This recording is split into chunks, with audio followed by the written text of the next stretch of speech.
Hello hi ನಮಸ್ಕಾರ, welcome to food media. ನಾನು ಶರತ್ ಕುಮಾರ್.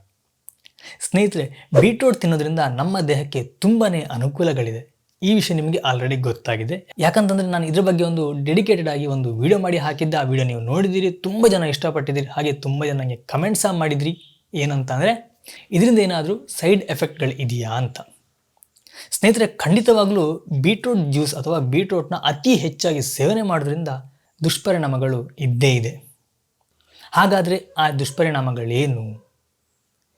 ಇದನ್ನು ನಾವು ಎಷ್ಟು ಸೇವನೆ ಮಾಡಬೇಕು, ಯಾವ ರೀತಿ ಸೇವನೆ ಮಾಡಬೇಕು, ಹಾಗೆಯೇ ಯಾವ ಏಜಿನವರು ಯಾರೆಲ್ಲ ಸೇವನೆ ಮಾಡಬಹುದು, ಪ್ರತಿಯೊಂದು ನಾನು ನಿಮಗೆ ಈ ವಿಡಿಯೋದಲ್ಲಿ ತಿಳಿಸ್ಕೊಡ್ತೀನಿ. ಅದಕ್ಕಿಂತ ಮುಂಚೆ ನೀವು ನಮ್ಮ ಚಾನಲ್ಗೆ ಹೊಸಬರಾಗಿದ್ದರೆ ದಯವಿಟ್ಟು ಸಬ್ಸ್ಕ್ರೈಬ್ ಮಾಡಿ, ಹಾಗೆಯೇ ಪಕ್ಕದಲ್ಲ ಬೆಲ್ಲೈಕನ್ನ ಕ್ಲಿಕ್ ಮಾಡಿ ಆಲ್ನ ಸೆಲೆಕ್ಟ್ ಮಾಡ್ಕೊಳ್ಳಿ. ಯಾಕಂತಂದರೆ ನಮ್ಮ ಇದೇ ರೀತಿ ಪ್ರತಿಯೊಂದು ವಿಡಿಯೋಗಳ ನೋಟಿಫಿಕೇಶನ್ ಪಡಿಬೋದು. ಹಾಗೆಯೇ ವಿಡಿಯೋನ ಮಿಸ್ ಮಾಡದೆ ನೋಡಲು ಸಹ ಬಹುದು. ಸ್ನೇಹಿತರೆ, ನಾನು ಪ್ರತಿಯೊಂದು ವಿಡಿಯೋದಲ್ಲಿ ಒಂದು ಗಾದೆ ಮಾತನ್ನು ಹೇಳ್ತೀನಿ, ಅತಿ ಆದರೆ ಅಮೃತನೂ ವಿಷ ಅಂತ. ನಾವು ಇತಿಮಿತಿಯಾಗಿ ಸೇವನೆ ಮಾಡಿದ್ರೆ ಯಾವುದೂ ನಮಗೆ ತೊಂದರೆನೇ ಕೊಡಲ್ಲ. ನಾವು ಯಾವಾಗ ಅತಿ ಹೆಚ್ಚಾಗಿ ಸೇವನೆ ಮಾಡಲಿಕ್ಕೆ ಹೋಗ್ತೀವೋ ಅಲ್ಲಿಂದ ನಮಗೆ ತೊಂದರೆ ಸ್ಟಾರ್ಟ್ ಆಗುತ್ತೆ. ಈ ಬೀಟ್ರೂಟ್ ಸಹ ಹಾಗೆ. ನಾವು ಇತಿಮಿತಿಯಿಂದ ಸೇವನೆ ಮಾಡೋದ್ರಿಂದ ಯಾವುದೇ ತೊಂದರೆಗಳೇನೂ ಆಗಲ್ಲ. ಯಾವಾಗ ನಾವು ಅತಿಯಾಗಿ ಸೇವನೆ ಮಾಡಲಿಕ್ಕೆ ಹೋಗ್ತೀವೋ ಆವಾಗ ಕೆಲವೆಲ್ಲ ತೊಂದರೆಗಳು ಸ್ಟಾರ್ಟ್ ಆಗುತ್ತೆ. ಮೊದಲನೇದಾಗಿ ಬ್ಯೂಟ್ಯೂರಿಯಾ ಎದುರಾಗಬಹುದು. ಬ್ಯೂಟ್ಯೂರಿಯಾ ಅಂತಂದರೆ ಮೂತ್ರದ ಬಣ್ಣ ಬದಲಾಗುವುದು. ನಿಮ್ಗೆ ಗೊತ್ತಿರ್ಬೋದು, ನಾವು ಅತಿಯಾಗಿ ಬೀಟ್ರೂಟ್ನ ತಿಂದಾಗ ಮೂತ್ರದ ಬಣ್ಣ ಕೆಂಪಾಗುತ್ತೆ. ಇದರ ಬಣ್ಣ ಕೆಂಪಾಗೋದ್ರಿಂದ ನಾವೇನು ಭಯಪಡಬೇಕಾಗಿಲ್ಲ. ಇದು ಸಾಮಾನ್ಯವಾಗಿ ಅದರ ಬಣ್ಣ ಬರುವುದು. ಆದರೆ ಒಂದು ವೇಳೆ ಬೇರೆ ಯಾವುದೇ ಕಾರಣದಿಂದ ಮೂತ್ರದ ಬಣ್ಣ ಬದಲಾದರೆ ನಾವು ಬೀಟ್ರೂಟ್ ತಿಂದಿರೋದ್ರಿಂದ ಇದರಿಂದಾಗಿ ನಾವು ಬಣ್ಣ ಬದಲಾಗಿದೆ ಅಂತ ನಾವು ಅದನ್ನು ಒಂದು ನೆಗ್ಲೆಕ್ಟ್ ಮಾಡ್ತೀವಿ. ಈ ಸಮಯದಲ್ಲಿ ನೀವು ಡಾಕ್ಟರ್ ಹತ್ರ ಹೋದರೆ ಡಾಕ್ಟ್ರಿಗೂ ಸಹ ಕನ್ಫ್ಯೂಷನ್ ಸ್ಟಾರ್ಟ್ ಆಗುತ್ತೆ. ಯಾಕಂತಂದರೆ ನಿಜವಾಗಿ ಮೂತ್ರದ ಬಣ್ಣ ಬದಲಾಗಿದೆ, ಅಂದರೆ ಕೆಂಪಿದೆ, ಆದರೆ ಇದು ಬೀಟ್ರೂಟಿಂದನ ಅಥವಾ ಬೇರೆ ಯಾವುದೇ ಸಮಸ್ಯೆಯಿಂದ ಬಂದಿರೋದು ಅನ್ನೋದು ಡಾಕ್ಟ್ರಿಗೆ ಕನ್ಫ್ಯೂಷನ್ ಆಗುತ್ತೆ. ಸ್ನೇಹಿತರೆ, ಒಂದು ವೇಳೆ ನೀವೇನಾದರೂ ಮೂತ್ರ ಪರೀಕ್ಷೆ ಮಾಡುವಂತಹ ಪರಿಸ್ಥಿತಿ ಇದ್ದು ನೀವು ಮೂತ್ರ ಪರೀಕ್ಷೆ ಮಾಡಲಿಕ್ಕೆ ಹೋಗುವಂಥ ಸಮಯದಲ್ಲಿ ದಯವಿಟ್ಟು ನೀವು ಬೀಟ್ರೂಟ್ನ ತಿನ್ನಲಿಕ್ಕೆ ಹೋಗಬೇಡಿ. ಹಾಗೆಯೇ ಮಿತಿಗಿಂತ ಅಧಿಕ ಪ್ರಮಾಣದಲ್ಲಿ ನೀವು ಬೀಟ್ರೂಟ್ ಸೇವನೆ ಮಾಡಿದ್ದೇ ಹೋದಾದರೆ ನಿಮ್ಮ ದೇಹದಲ್ಲಿ ಕಬ್ಬಿಣ, ತಾಮ್ರ, ಮೆಗ್ನೀಷಿಯಂ ಅಂತ ಖನಿಜಾಂಶಗಳು ಪ್ರಮಾಣಕ್ಕಿಂತ ಅಧಿಕ ಸಂಗ್ರಹವಾಗುತ್ತೆ. ಇದು ನಮ್ಮ ದೇಹದ ಆರೋಗ್ಯದ ಮೇಲೆ ತುಂಬಾ ಪ್ರಭಾವ ಬೀರುತ್ತೆ. ನೀವು ಅತಿಯಾಗಿ ಬೀಟ್ರೂಟ್ ಜ್ಯೂಸ್ ಅಥವಾ ಬೀಟ್ರೂಟ್ನ ಸೇವನೆ ಮಾಡಿದರೆ ಮೂತ್ರಪಿಂಡದಲ್ಲಿ ಕಲ್ಲುಗಳಾಗುವ ಸಾಧ್ಯತೆಗಳಿವೆ.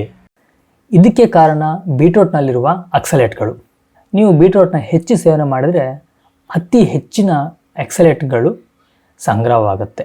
ಇವು ಮೂತ್ರಪಿಂಡದಲ್ಲಿ ಈಗಾಗಲೇ ಇರುವ ಚಿಕ್ಕ ಕಲ್ಲುಗಳನ್ನು ದೊಡ್ಡದು ಮಾಡುತ್ತೆ. ಒಂದು ವೇಳೆ ನಿಮಗೆ ಹಿಂದೆ ಮೂತ್ರಪಿಂಡದಲ್ಲಿ ಕಲ್ಲಾಗಿದ್ದರೆ ನೀವು ಬೀಟ್ರೂಟ್ ಸೇವನೆ ಮಾಡೋದನ್ನ ಅವಾಯ್ಡ್ ಮಾಡೋದು ತುಂಬ ಉತ್ತಮ ಅಂತ ಅಂದ್ಕೊಳ್ತೀನಿ. ಇನ್ನು 4ನೇ ಪಾಯಿಂಟು, ನಮ್ಮ ರಕ್ತದ ಒತ್ತಡವನ್ನು ಕಡಿಮೆ ಮಾಡಲಿಕ್ಕೆ ಸಹ ಒಂದು ಕಾರಣವಾಗಬಹುದು. ನಿಮ್ಗೆ ಗೊತ್ತಿರ್ಬೋದು, ಅಧಿಕ ರಕ್ತ ಒತ್ತಡಕ್ಕಿಂತಲೂ ಕಡಿಮೆ ರಕ್ತದ ಒತ್ತಡ ಹೆಚ್ಚು ಮಾರಕವಾಗಿ ಪರಿಣಮಿಸುತ್ತೆ.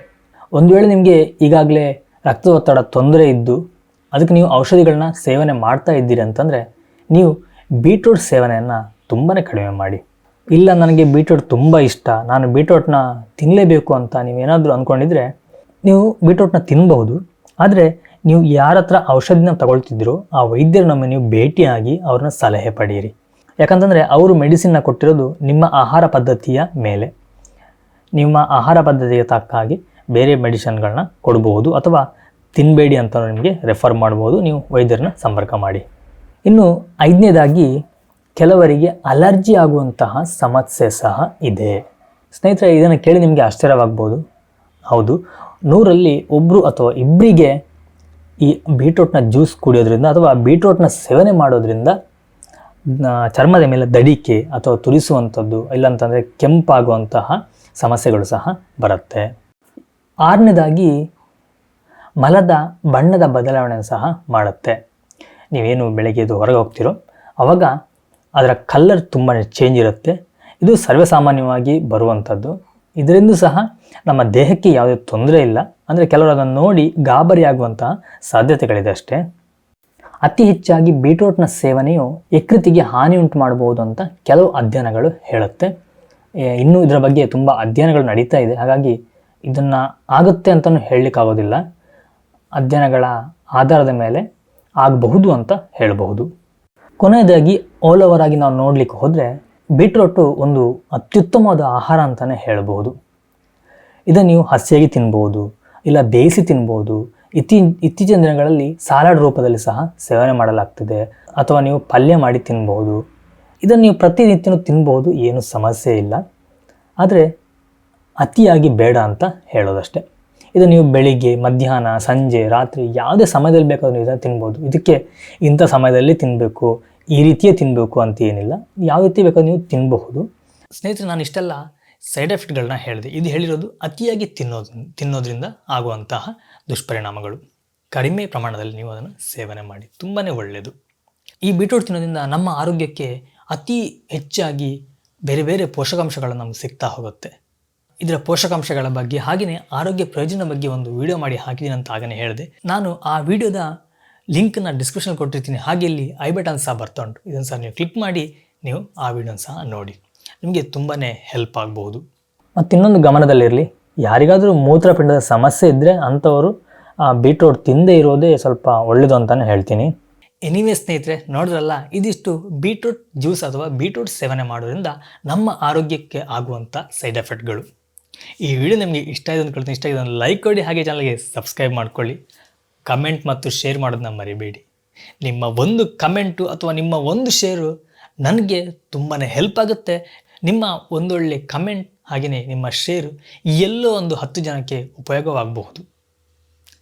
ಸ್ನೇಹಿತರೆ, ನಾನು ನಿಮಗೆ ಮುಂದಿನ ವಿಡಿಯೋದಲ್ಲಿ ಸಿಗ್ತೀನಿ ಒಂದೊಳ್ಳೆ ರೆಸಿಪಿ ಅಥವಾ ಒಂದೊಳ್ಳೆ ಗಿಡಮೂಲಿಕೆ ಅಥವಾ ಒಂದೊಳ್ಳೆಯ ಇನ್ಫಾರ್ಮೇಷನ್ ಜೊತೆ. ಥ್ಯಾಂಕ್ ಯು, ಬಾಯ್, ನಮಸ್ಕಾರ.